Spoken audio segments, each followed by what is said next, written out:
writers, you're listening to the Kobo Writing Life Podcast, where we bring you insights and inspiration for growing your self-publishing business. I'm your host, Tara Cremin, Director of Kobo Writing Life. In this episode, I want to take the time to thank you for listening to the podcast this year.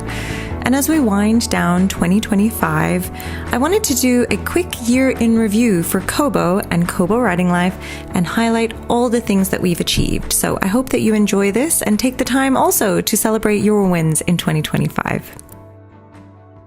In 2025, this podcast was listened to in 129 countries. We had some great interviews, and one even led to our first author signing in Kobo HQ when podcast guest Grace Flahive came to Toronto.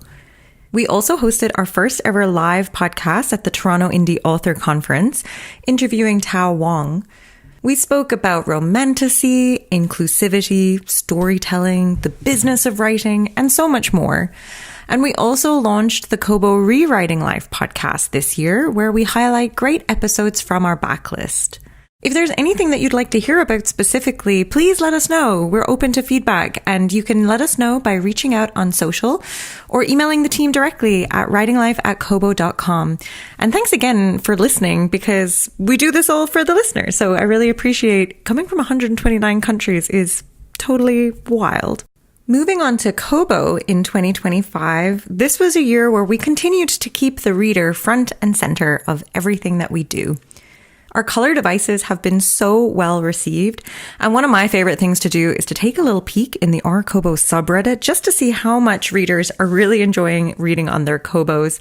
Somebody actually compared it to like the pet subreddit, where readers like to show off how they've decorated their Kobos. It's just a really nice place. If you're curious about what the readers think about Kobo, I would recommend going there. And here's a quote from one reader that I like to share. Start quote. "I've had my Kobo for nearly a year, and I'm still not over how much more I'm reading these days. I was always a physical book person, and don't get me wrong, I still love a good floppy paperback, but this thing is a reading machine. The library integration has been helping me tackle my TBR for free, and I have the Libra color and the Kobo stylus, so I've been annotating quite a bit lately. I just adore the soft muted colors on this thing. It's so pretty. I've been staying off social media for the most part because I tend to reach for my Kobo rather than my phone." End quote.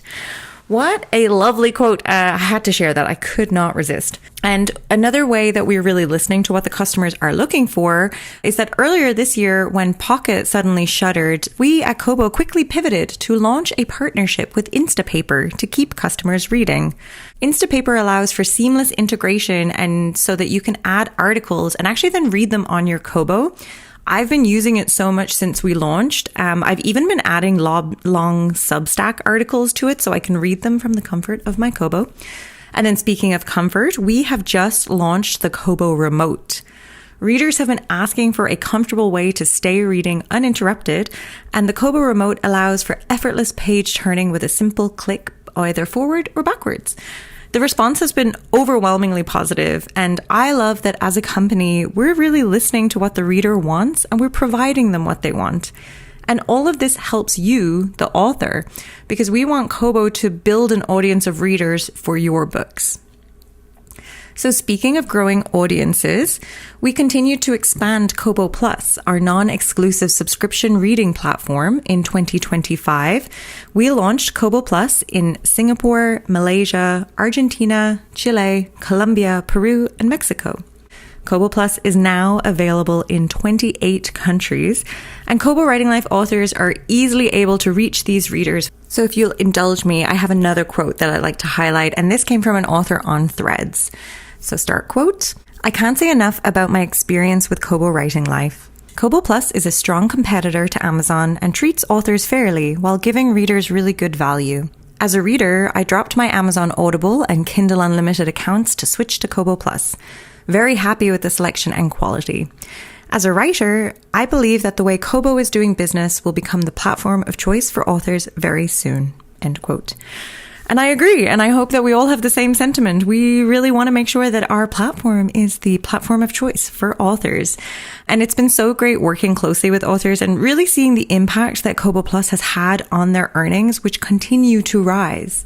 As a result of this, we've also introduced even more promotions just for Kobo Plus. These are available in the promotions tab within Kobo Writing Life and have been a great source of discoverability for authors. We've also continued some of our partnerships with author-driven Kobo Plus promotions. We have romance-focused ones, fantasy. I think there's others that I'm forgetting, but we have a lot. So if you ever have any ideas, please come to us. We're happy to partner on promotions. So this year, I've also had the pleasure of meeting so many Kobo Writing Life authors in person and online at different conferences and events. I love working in a space that's so creative and innovative, but also one that's so open to collaboration. This really is an industry where people hype each other up, and I just appreciate getting to be a tiny little part of that. KWL's mission is to help independent authors find readers and create long-standing writing careers. So as I wind down my year in review, I hope that you take the time to do the same. Celebrate every word that you've written, every book that you've published, and every sale that you've made. You're doing the thing that so many people talk about doing but never actually follow through on. You're writing books.